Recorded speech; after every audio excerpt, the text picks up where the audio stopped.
American soccer fans, welcome to episode 126 of the USA Soccer Cast. We are bringing you everything about the U.S. national teams, the players, the leagues, and everything else that impacts the game of soccer in these United States. I'm Donald Wine. Today we conclude our series of interviews with each of the candidates for U.S. Soccer Vice President.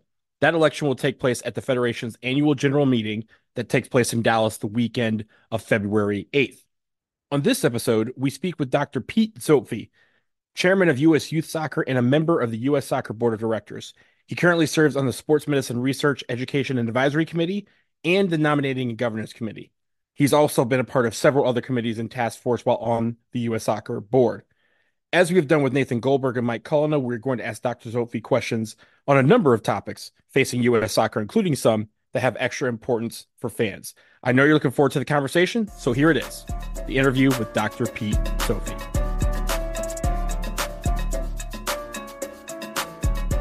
We are here with Dr. Pete Zopfi, the chairman of U.S. Youth Soccer and a member of the U.S. Soccer Board of Directors. He is a candidate for U.S. Soccer Vice President. Pete, great to talk to you, and thanks for coming on the show. Thank you, Donald. It's a pleasure to be here. So we have several questions in different categories we want to get to, but I want to start with the simple question. Why do you think you're the best choice for U.S. Soccer Vice President? Well, that usually is the beginning question. You're right. So I've had the privilege of being on the U.S. Soccer Board now for 5.5 years.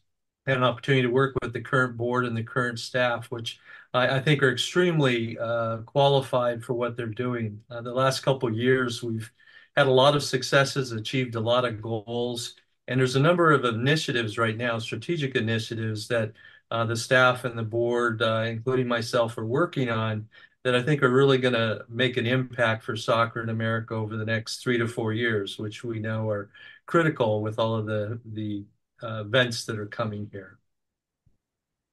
So obviously there's a lot of things going on here. One thing that I know the board has been involved with over the last month or so is the moving of the headquarters from Chicago to just outside the Atlanta area. The new National Training Center is supposed to open up in the next couple of years. Everyone's going to be under one roof. What do you see as the biggest benefit to this new facility that you're going to have down there in Fayette County? Yeah, I actually think it's a fantastic move on our part to do that.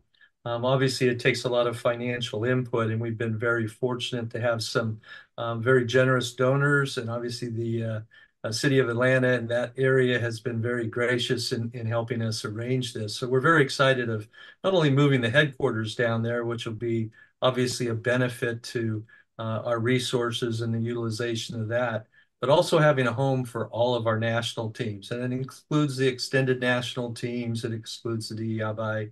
I think it's going to be a really mecca for soccer in America and something envious around the world.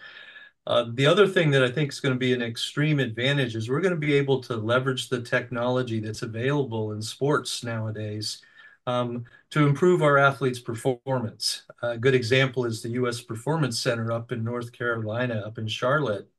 And they actually are the home for the USA women's field hockey team, and they also are the home for U.S. Taekwondo and Judo.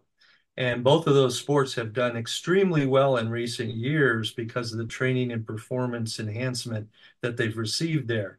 They're getting good nutrition, they're getting good mental health, emotional health, and physical health training, good monitoring in the area, and was able to tour that facility with Skip Gilbert, USYS CEO, and Todd Lockhart, the USYS current chair, who's be taking my place. We were able to tour that facility, and it was just fantastic. We've got to see some of the national team players doing their workouts and the monitoring, the specific one-on-one training. And I can just envision us having our national teams in one site, having that sort of intense performance-directed training, obviously enhancing our role in our performance in the future in World Cups, etc. So I think it's going to be a tremendous benefit for us. The one last thing I would add to that is a lot of people just envision it as being a site for the headquarters and for the national teams and extended national teams. It's actually going to be a focal point also for the entire membership of U.S. Soccer because there's going to be workshops there, meetings there. It in turn will be kind of the magnet for the entire membership and entire U.S. Soccer. And obviously, Atlanta is a very good place, good location for this to be at.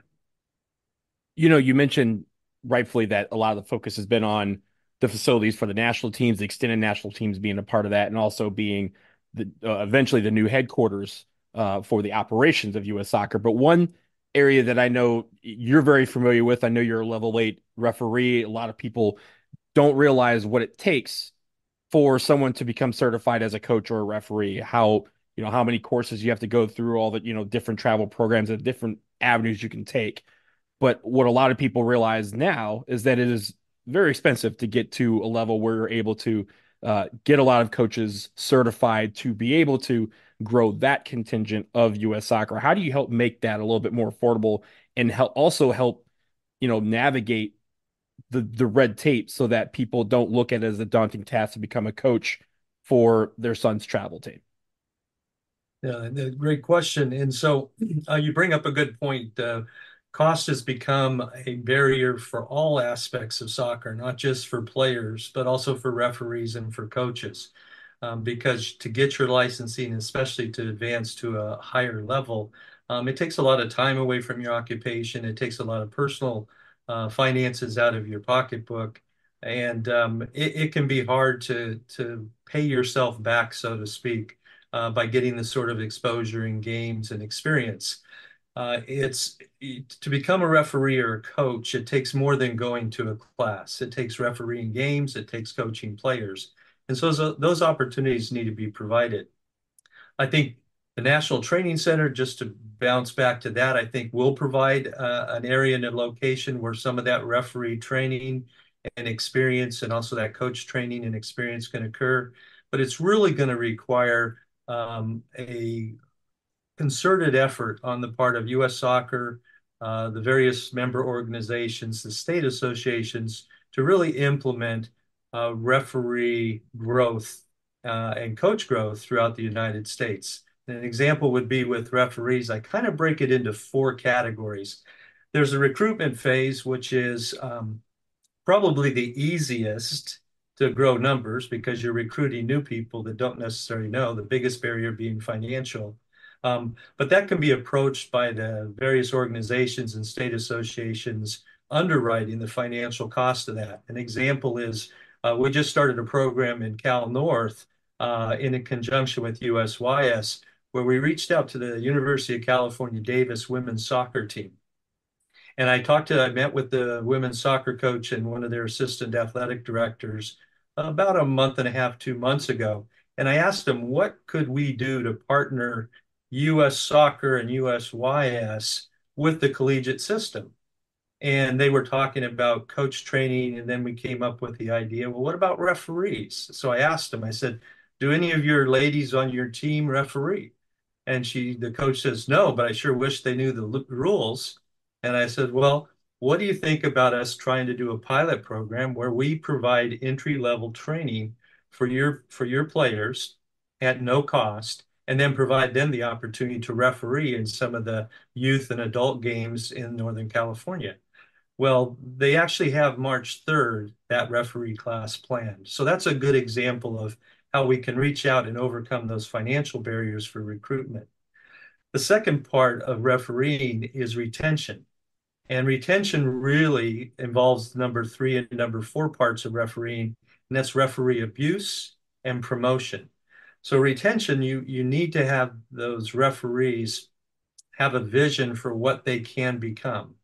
But in the meantime, you also don't need to have them abused on the field. And unfortunately, we see referee abuse at all levels. It seems like every day I look in the media and I see that there's some referee over in Europe or in one of the professional leagues being chased off the field by a fan. Mm-hmm. So it's not just the chanting from the stands anymore. It's the actual physical threat to those referees and the consequences of that. So I think referee abuse is one of those areas that we have to really address. And I think the good thing is the U.S. Soccer has started a referee abuse working group. It's actually headed by Mike Kalina as the chair of that group. He has a number of representatives from the membership that are part of that. That group has been populated and will start functioning over the next 2 weeks. We'll probably even have an update at the AGM in a week and a half. But that's one of the first working groups that's moving forward to address that issue. And last but not least, I would say promotion is the key to allow these referees to see there's something more than just going out and making some money on the weekend. Perfect example is the recent Women's World Cup final, where we had four American referees, three of them that were female, that were refereeing in the final. And that sort of kind of marketing and notoriety, I can't believe there's not a lot of young female referees in America that aren't aspiring to be the next Tory Pence in the World Cup. So I think those are the four areas with refereeing that I think are important to consider. I want to get back to the safety part of things and the abuse in just a second, but before I do, just a follow up to your question or to your answer.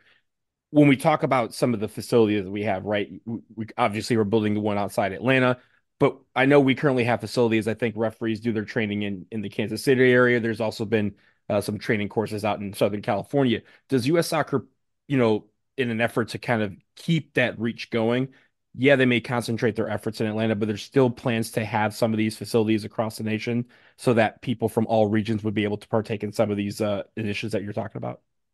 Yeah, no, great question. I had the opportunity when I went through my national goalkeeper licensing course to do that in Chula Vista down in Southern California. Fantastic facility. I would envision that U.S. Soccer is going to maintain these satellite facilities because, like you say, Kansas City, we've got our facilities there, Hall of Fame there. We've got Chula Vista, which is a beautiful environment. And obviously, California is kind of a hotbed for soccer and the population that's down in that Southern California area. So I would envision us maintaining those satellite facilities and maybe even looking to expand to other areas of the country where you would have smaller satellite facilities, again, to keep that regional participation throughout the United States, and then still have, of course, the centralized facility down in Atlanta. We're such a big country, it's very hard to just centralize into one area. We see that with U.S. youth soccer. We have our headquarters in Dallas and Frisco, which is in the Mhm. Dallas area. So we're very centrally located, but we've got four different regions and it stretches from Hawaii up to Maine. And so we find that when we do our regional championships, we don't bring them all down to Texas. We go ahead and spread those throughout the regions. And I would imagine U.S. Soccer will continue that same sort of approach. I mentioned, you mentioned some of the abuse that referees receive and even coaches and stuff like that. I want to shift to the topic of safety, not just among referees and coaches, but also players. Of course, we've had the Yates report come out that chronicled a lot of, harrowing tales coming from brave NWSL players who had come forward with their story about how certain stories that they brought or certain issues that they brought to U.S. Soccer or to other entities like Safe Sport were neglected or otherwise unattended to. I know the Yates Implementation Committee is out there, and I've seen some of the work that they're doing, and that's a good start. But I think the question that I have is, how do you rebuild the trust that was broken by places like Safe Sport in the eyes of these players, so that when they do come forward to talk about abuse, talk about verbal abuse, referees, players, coaches, how do you rebuild that trust so that they feel comfortable in coming forward should something like that occur again in the future? Yeah, no, I think that's a great question. One of the things I appreciated about Sally Yates' report and what her group did is it wasn't just focused on the professionals. I mean, obviously, that was the initiating factors is the unfortunate occurrences and events that were happening with the NWSL and some of the young ladies involved with that. And we've heard about colleges, et cetera. But we've seen it in the youth landscape and in the grassroots landscape forever. And it's been a problem that we've addressed collectively as state associations and organizations. It's difficult, though. It's like fighting crime. you can never get rid of crime. You just always have to have an awareness of it and continue to try and address those issues when they come up and try to prevent it as best you can. And the best way to prevent is first a collaborative, collective effort for everybody to have that education and awareness. Being a physician, being a mandatory reporter, having done what I've done for 35 years, I've learned to read people and read situations. But it's taken experience, it's taken education along the way, and I can detect abuse some of the time, not all of the time, but I'm always aware and looking for it. That same sort of experience and education has to be widespread throughout our collective membership. If all of us are being aware and looking for abuse, whether it be coach player, whether it be referee, whether it be between players, we need to be able to look for that. I think Safe Sport made an effort, and I've been through all the classes. They're mandatory, but I had actually been through those kind of classes before. I think it does a good job on educating and raising awareness. Where it has a hard time, I think, functioning is the enforcement when something is discovered, because there's a lot of incidents that come up, and the frustration that I know a lot of my membership feels is that there'll be reports turned in, and then there's either quote unquote not enough evidence, so that coach or that person is cleared, even though the state or other organization might have other means to discipline or monitor that coach. But because they've been cleared by Safe Sport and they have the sole authority over that, it creates a kind of a catch-22 for everyone. And so one of the reasons that we sent the letters to Congress 4 or 5 months ago, and they were co-authored by myself, Mike Kalina of US Club, Michael Karen of AYSO, and John Mata of the Adult Association. We sent that to Congress, but we also had our 54 state associations send letters to their representatives. Again, encourage them not necessarily to scrap the program, but to really take a good look at what the program was doing, the authority that was based, and to maybe make it more collaborative with the various organizations instead of having the sole authority to say yes or no to some of these reports. One of the one of the outcomes that came from the Sally Yates report was U.S. Soccer developing their Safe Soccer program with Positive Coaching Alliance.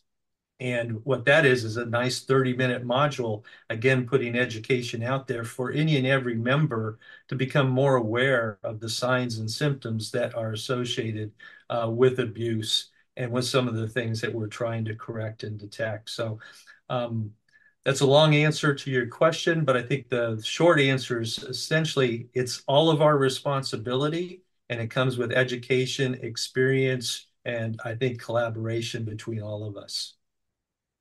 Yeah, I think the main crux of my question was more, and you answered it, was more about the reporting portion of things. The fact that a lot of people felt they did their job, they took you know, their report to the people that they were supposed to, and they turned a blind eye to it. And how do you rebuild that trust? It's a delicate question. It requires delicate answer, and it also requires just everyone, as you mentioned, being involved. You mentioned the fact that it's not just focused on professional players; it's also focused on the youth as well. The youth has had that issue. I want to switch to youth development, but a different aspect of youth development. Obviously, you are involved in youth soccer quite a bit. You're the chairman of U.S. Youth Soccer. This program that we have, or I guess this map that we have, was reduced at one point to pay to play, but now it feels like a smorgasbord of different ideas on the table. We have some academies where there are free, but they're not accessible to a lot of people by distance or socioeconomic lines. How do you organize everything as vice president? How do you organize this system that is youth soccer and make it where it becomes one that can reach out to some of these neighborhoods that they're not reaching, not just in the urban areas, but also in the rural communities and even some of our native populations? Yeah, I think the key is a term that I like to use called functional unification. And what I mean by that term is we have a lot of diverse, separate organizations at the youth, adult, professional, athlete level. The beauty of U.S. soccer is we combine those under one umbrella. Our challenge in the past is we have all worked in different silos. And so my problem wasn't necessarily MLS's problem or US club's problem or the adults' problem or vice versa. At least that's what I thought because I was in my silo. As we've become and established more collaborative relationships over the last couple years, and I give a lot of credit to some of my fellow board members at US Soccer, Michael Karen, Mike Kalina, Don Garber, Chris Aarons, etc.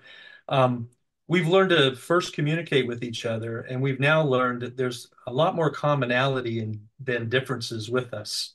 And an example of that might be MLS has started MLS Go. And when that was first proposed, I can be honest that a lot of my state associations and a lot of the youth organizations felt threatened by that. They thought, well, what is MLS doing going into the youth market below the competitive level? We could understand the MLS academies, they're building players for the pros, but going into the urban and rural areas to try and serve underserved players and to get them to sign up and play. But wait a second, that's our job. But realistically, we were struggling, the youth organization struggling to reach those communities.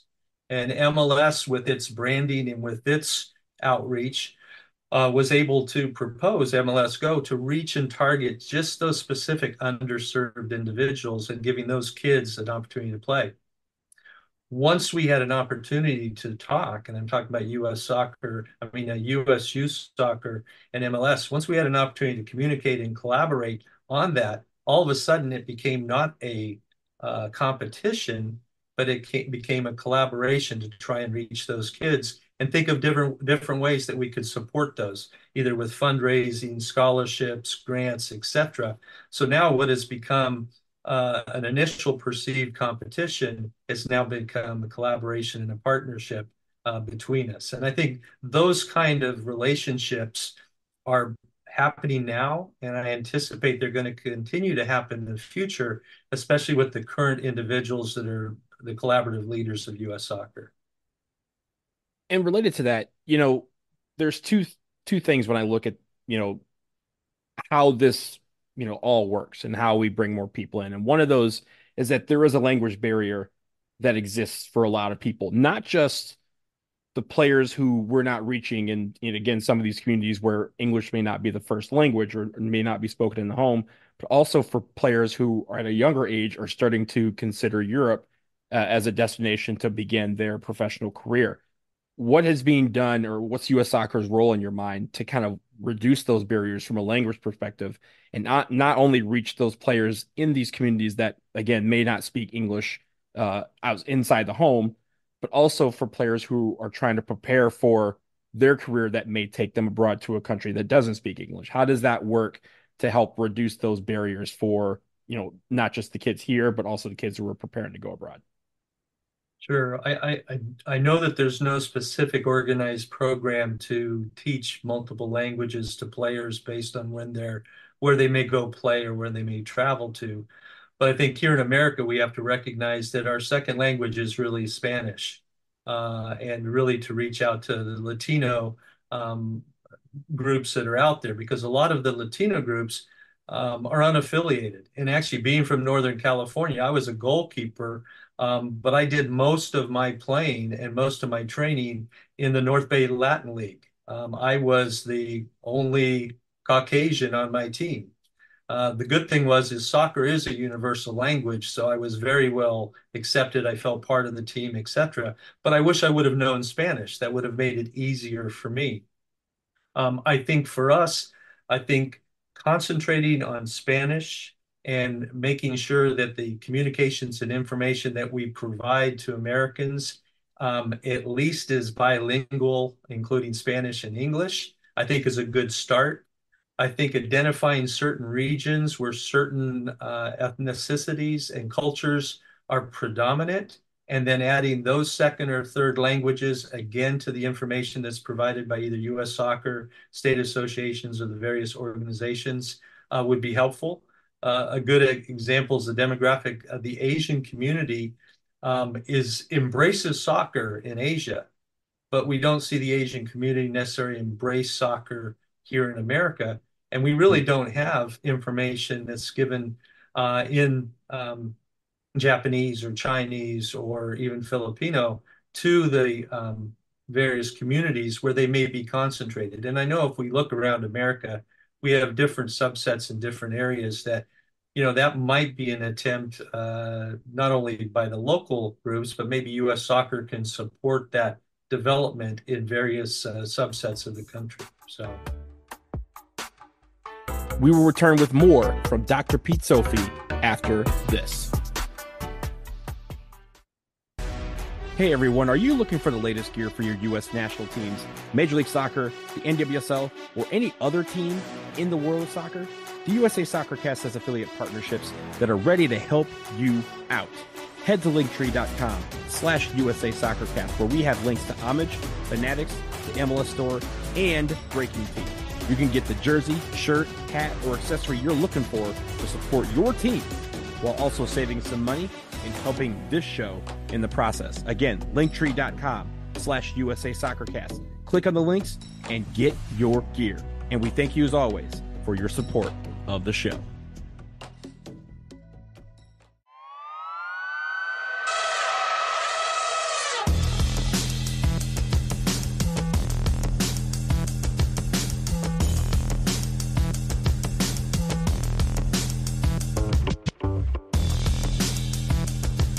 We're back, and we resume our interview with U.S. Soccer Vice Presidential candidate Dr. Pete Zopfi. I want to go back to overall governance here and looking at the role of Vice President. One of the duties, according to the bylaws, is to identify new challenges in the soccer ecosystem and propose potential solutions and pathways. So I ask you, what in your mind is the new challenge facing this federation? And as Vice President, what is your pathway to solving it? absolutely. Well, the primary challenge, and we've kind of touched on it throughout the interview so far, the primary challenge is going to be the functional unification of all of our membership. And what that's going to take is that's going to take collaboration because we're going to get a bump in membership just because we're having Copa America and the World Cup and the Olympics and hopefully the Women's World Cup here. Um, the key isn't getting that bump. It's what are we going to do with those players? Are we going to have referees to deal with that? Are we going to have coaches to deal with that? Are we going to have the right administrators collaborating together to deal with that? Or are we going to be back in the same old situation where we're competing to steal players from each other? I'm optimistic that we're going to do the former, not the latter. I think we're going to have our membership collaborating. I think we are going to have a functional unification of U.S. soccer over the next couple years. And part of my optimism is based on the fact U.S. soccer has already started that. Several months ago, we had initial discussions about functional unification in America with the youth and with the adults. That's now been expanded to include all of the membership. And we actually have a dedicated group of U.S. soccer staff that are in the process of phase one of what they call the soccer ecosystem review. And what they're doing is they're reaching out to key stakeholders and membership. They've collected a lot of information. They were at the United Soccer Coaches in Anaheim a couple of weeks ago. They were at the ECNL symposium in Las Vegas a week ago. And they met with a number of stakeholders, a number of members at different levels of soccer, and they've collected that information. The reason I'm privy to that is as chairman of the Nomination and Governance Committee, the Nomination and Governance Committee is overseeing this initiative. And so we actually had a meeting yesterday morning to talk about that. And the 3 points that they actually raised, and I'll share those with you, from their information gathering was collaboration, connectivity, and approach. And essentially what they're going to do, I asked them for a tentative timeline, is they hope to have specifics available for the AGM in Dallas. They may even schedule a couple workshops to share with the membership the input they've got and what next steps are.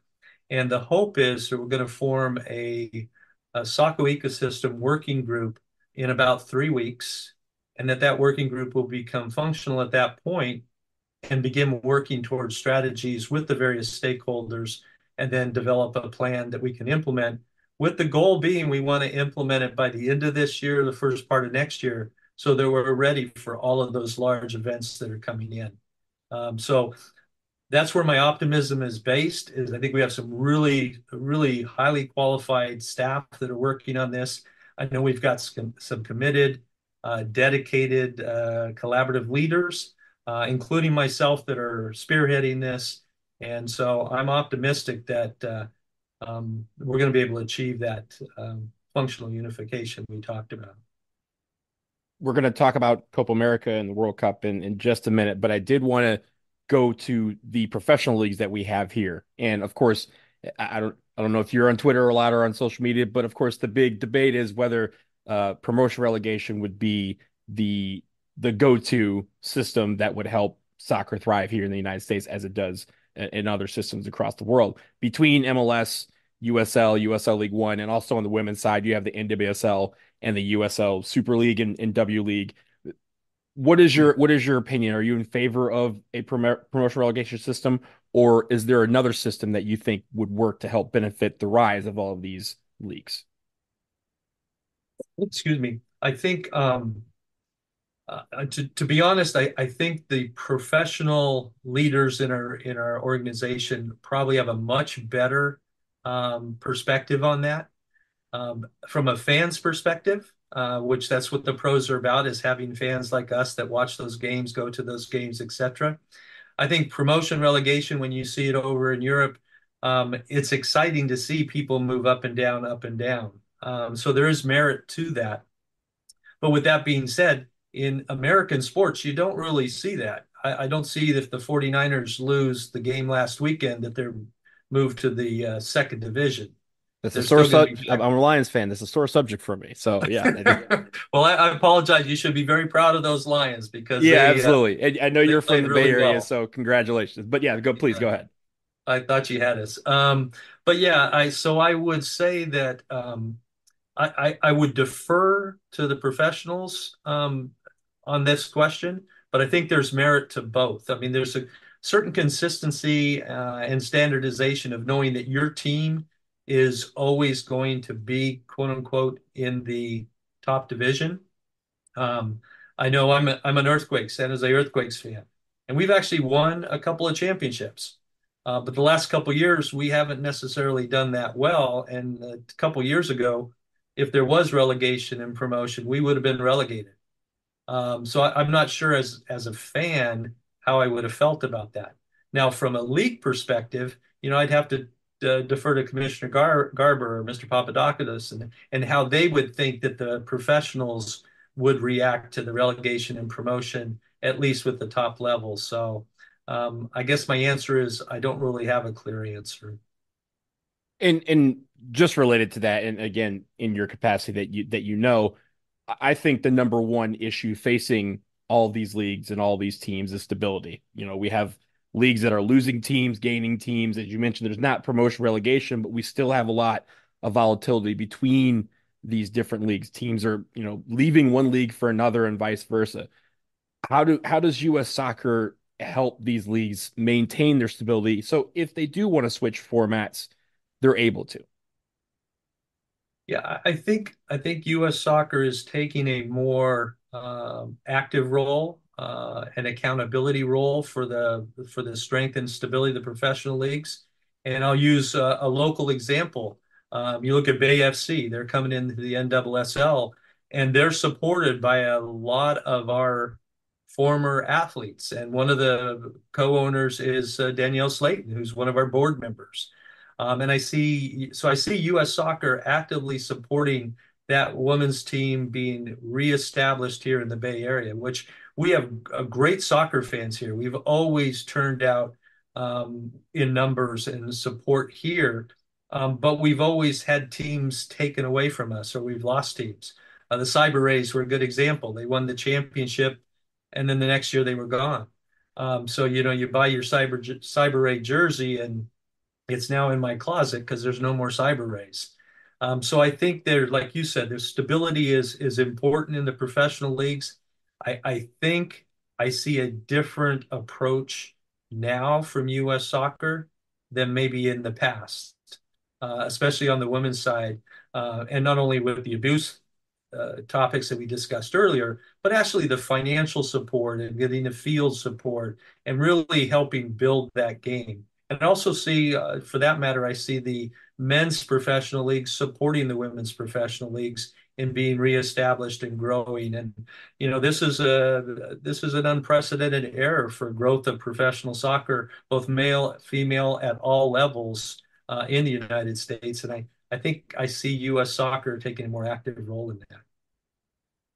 I want to shift, a little bit more globally. Obviously, the world is coming to the United States in the next few years for several different tournaments: Copa America, W Gold Cup, the Club World Cup next year, and then 2026 World Cup, and potentially, as you mentioned, the 2027 Women's World Cup, followed by the Olympics.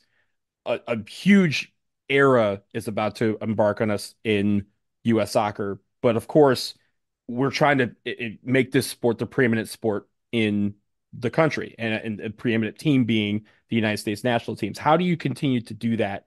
And how do you open up more opportunities for Americans to see these teams play?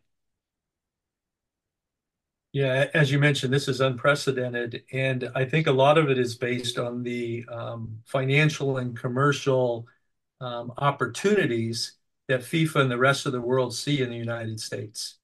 And I mean, yeah, granted, it's great that they gave us the Men's World Cup for this upcoming session, and it's great that Copa America is coming up here. But a lot of that's based on what we've done in the past with events and how successful they have been at the gate and commercially and through the media. And so I think FIFA and the rest of the world recognizes that we're kind of a gold mine here, and soccer is growing among the fans and among the players.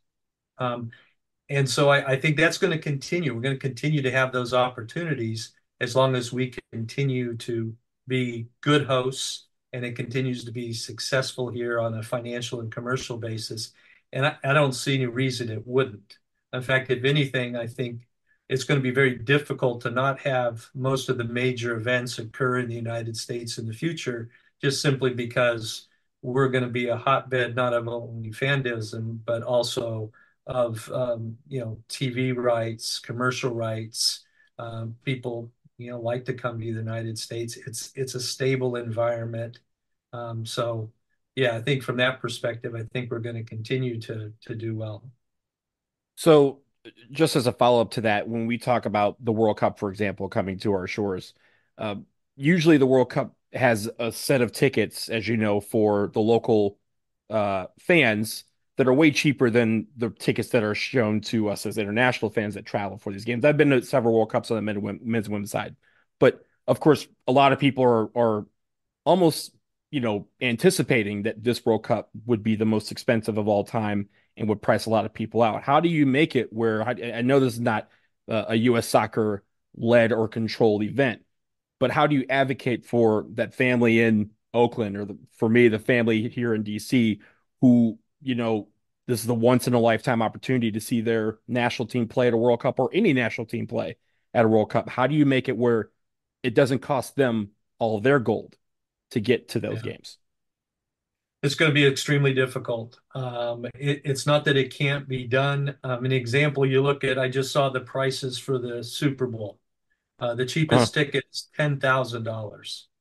Well, that I don't know any families, including myself, that are willing to spend $10,000 even for my 49ers. So I think it's going to be limited opportunities, unfortunately, for people.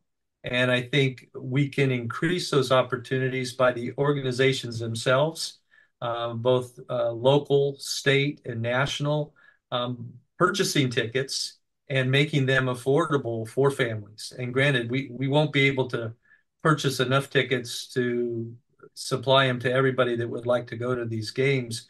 But at least if we made some efforts so that some of the people that can't afford these games, you're right, we're going to price ourselves out. But if we can at least make it affordable for some families, I think that would be a worthwhile effort to do.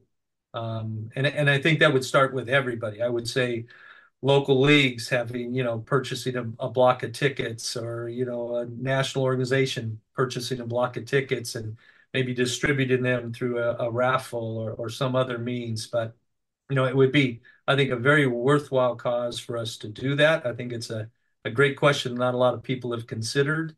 But I know after reading the paper this morning and looking at that Super Bowl cost, it makes all the sense in the world that a lot of these Copa and World Cup games, especially involving the United States, are going to be very, very difficult to financially afford. When we look at, just globally or even just regionally here, we have a question here from Eric Schmitz, and he writes and he says, "Soccer unites us here and with the world around us. Where do you see U.S. soccer's role and responsibility within CONCACAF?" For obviously for our listeners, CONCACAF is the region we're in, North America, the Caribbean, and Central America. How do you envision U.S. soccer's role, or what has it been thus far? Given your status on the board, and how do you see that continue to evolve as CONCACAF continues to receive so much attention in the form of these tournaments? Yeah, I think that our role is just going to continue to increase in importance. I think we already hold a central role. That's why we're holding these events. That's why we're always at the table when there's discussions about CONCACAF decisions, etc. I think Cindy and JT have done an excellent job as leaders internationally for us, not only at CONCACAF but also with FIFA. And I think that role and that importance is only going to increase. It can't do anything but that because, again, America itself is increasing, and CONCACAF as a area is increasing compared to other areas. It used to be there was Europe and then the rest of the world, and then there was Europe and then there was South America.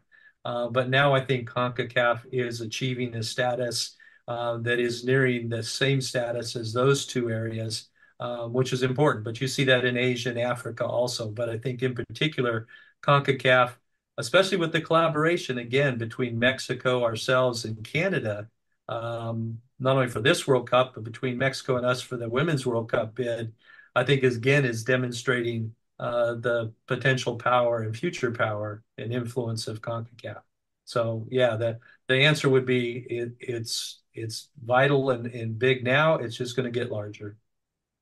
In the final question I have in this area, would it be something that U.S. soccer considers? Of course, there's not just the World Cups, the senior national team World Cups. There's also the youth national team World Cups. We're obviously getting the Club World Cup here as kind of a warm up in 2025.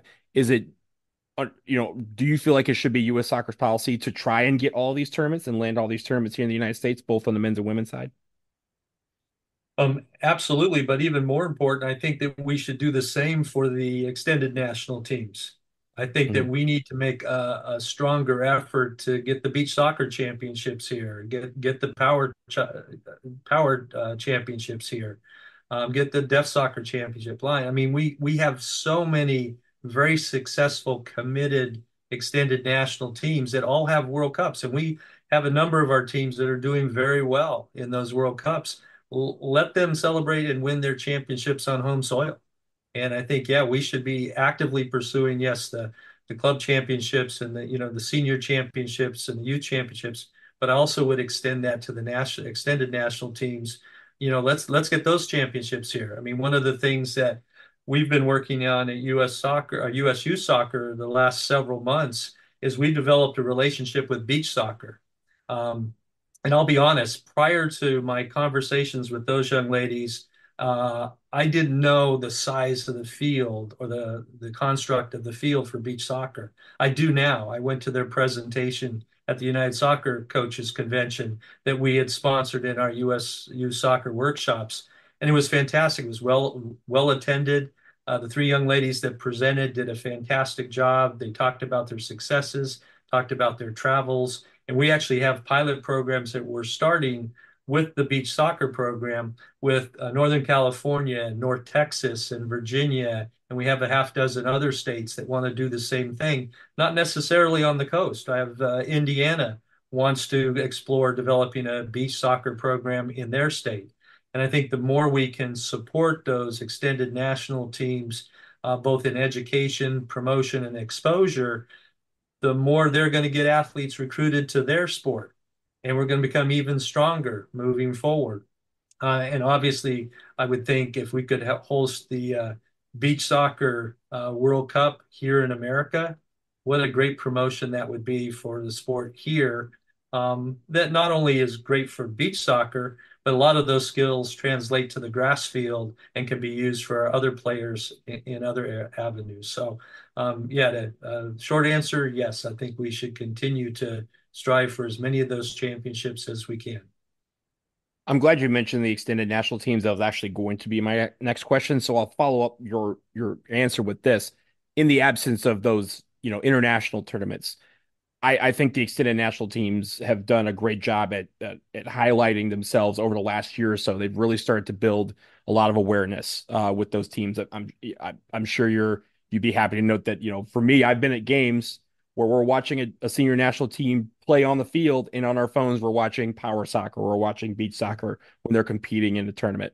But how do you continue to build upon that awareness, bring more resources to them? I know obviously the National Training Center will help with that, but my question is, how do you get more fans to their events? Because again, they don't operate in the same windows as the senior and youth national teams. So how do you get more fans out to those, events to again provide that even extra bit of awareness in the form of people cheering on these great teams that so well deserve it? Yeah, and I think that's the pilot program that I previously mentioned with the beach soccer and USYS and the state associations is a good example of how we do that. I think we take every single one of those extended national teams and those various subsets of soccer, and I think we educate the heck and promote the heck out of them in all 50 states. And of course, we have 54 states because we divide a couple in half. But I think we do that and it's gonna make a difference. I mean, our next extended national team that we're targeting is deaf soccer, and had the privilege of inviting Trip Neal and a couple other people to our last phone call with beach soccer so they could see what we were doing with them. And he's very excited, and his group's very excited about partnering. And what I would like to see, and I mentioned this at the United Soccer Coaches Convention presentation with beach soccer, I attended their presentation, and there was a young coach that asked the ladies, "So you're talking about this program that you have with USU Soccer. Do we have to be a member of USU Soccer to be part of this?" And so I took the opportunity to stand up at that time, identify myself to the audience, and I answered the gentleman's question by saying, "Well, no, we're developing this program. US Youth is developing this pilot program with beach soccer to involve everyone. So if you're with AYSO or US Club, you just reach out to us and we'll include you in this program because this is what we want to do is promote this program across all membership." And then we would do the same thing with power soccer, the same thing with deaf soccer, blind, and on down. And I think it has to be an active, not a passive process, because to be honest, I can't wait to attend my first beach soccer game in person. They've got me excited just by listening to them talk and looking at some of the pictures. And I think that's what we have to do. We have to expose and promote them to as many avenues as we can. And we have the communication needs. This is the age of social media. So there is really no inability for a lot of America to get some sort of exposure to this. Almost everyone has a cell phone, and that's all you need sometimes to just get a connection. I know we're running a little bit late, but I want to wrap up with a couple of questions. My first one for you is, outside of soccer, you've been practicing for many years as a trauma, general, and thoracic surgeon, which is not something you see every day from people involved in the governance of U.S. soccer. So, what qualities do you take from your professional career that have helped you navigate all of these different avenues that we have here at U.S. Soccer? Well, to be a trauma surgeon, general surgeon, a thoracic surgeon, the number one, the number one quality you take from that applies to soccer is that you don't do it alone. So when I walk into an operating room, I love to say the phrase is, "I never walk in there alone." And one of the things we do before we start any operation is every single person has the opportunity to speak and define their roles and make a commitment to the patient before they're asleep that we're going to do the best job we can to have that be successful. I think if you take that same sort of philosophy, it applies equally to soccer and the organizations here. I think each one of us that's involved, whether we're paid or we're volunteers, I think if each one of us comes forward, identifies our roles, makes a commitment to each other that we're going to do the best we can for the game of soccer, and in particular, the people that are participating in soccer, I think you're going to be successful. And that's what I've tried to apply during my soccer career, both as a player and as a referee and as a coach and as an administrator. And it equally, of course, applies in my profession as a surgeon. As we enter this era, you're about to again have the election at the annual general meeting next weekend.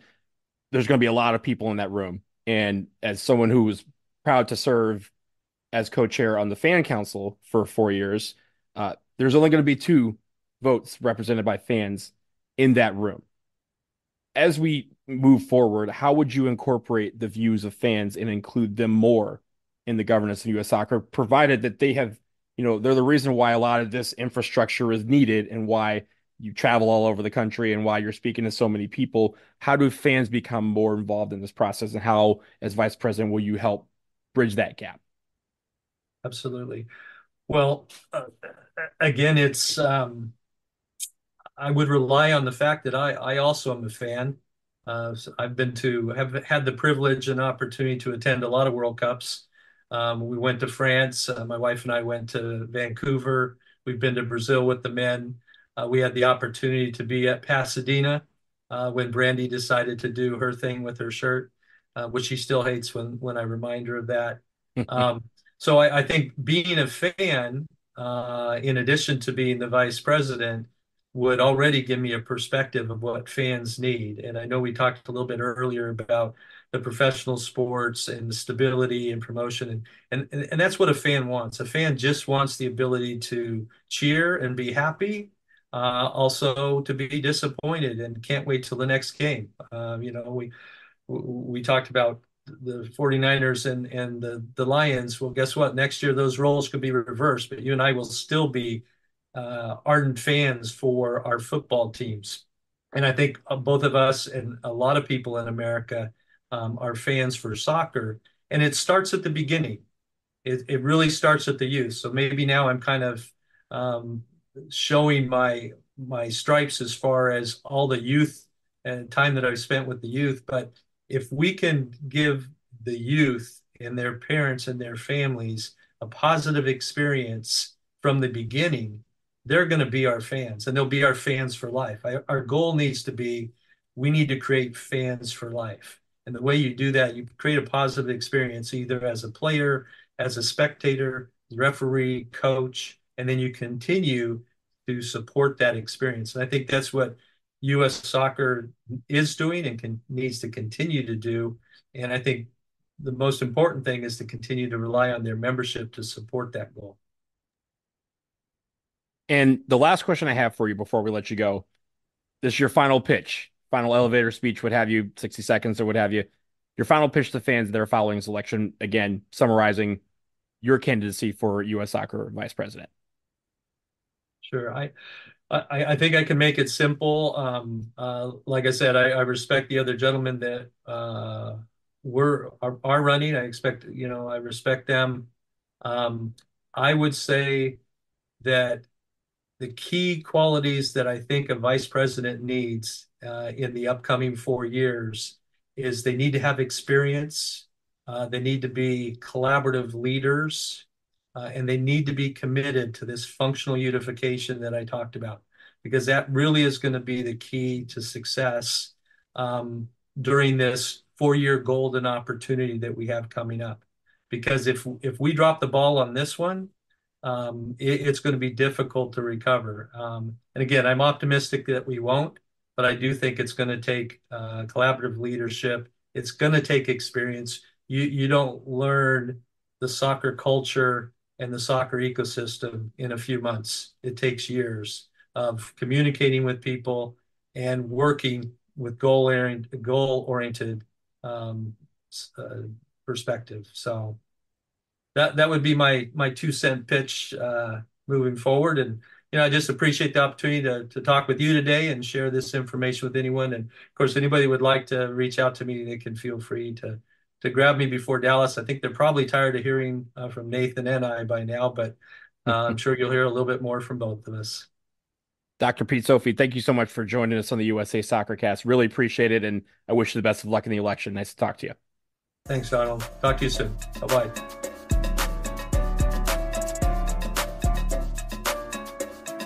Once again, I'd like to thank Dr. Pete Zopfi for coming on the show and answering these questions. Really appreciate him addressing fans via the show, and I'd also like to thank Nathan Goldberg and Mike Cullino for coming on the show over the last week to discuss these important issues directly to fans.